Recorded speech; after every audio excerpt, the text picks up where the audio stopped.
Messieurs, dames, bonjour à vous. Je vous propose aujourd'hui un petit tutoriel qui portera sur comment commencer un tableau en peinture. Je prends tout d'abord pour acquis que le dessin de base, donc l'esquisse du tableau, a déjà été réalisé au préalable en utilisant la technique enseignée ou permise pour le projet. Une fois que nous sommes prêts à commencer à peindre, je vous suggère fortement, même plus que fortement, de commencer par peindre ce qui est le plus loin derrière et d'avancer par la suite plan par plan. Pour bien comprendre ce que je dis, c'est important de bien expliquer la notion de plan. On parle de profondeur de champ et de plan pour faire la différence entre ce qui est devant et ce qui est derrière dans une image.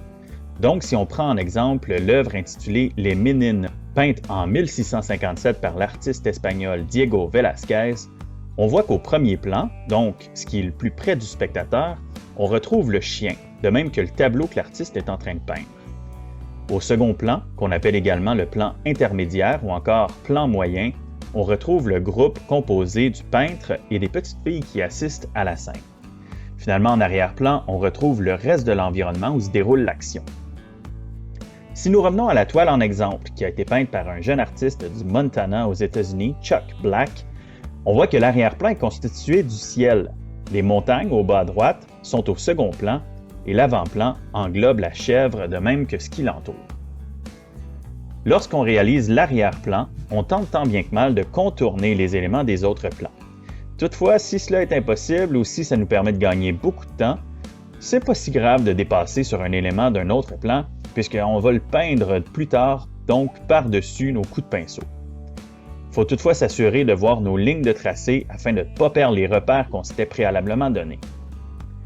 Je donne souvent comme exemple quelqu'un en train de peindre un arbre en avant-plan avec un ciel bleu en arrière-plan.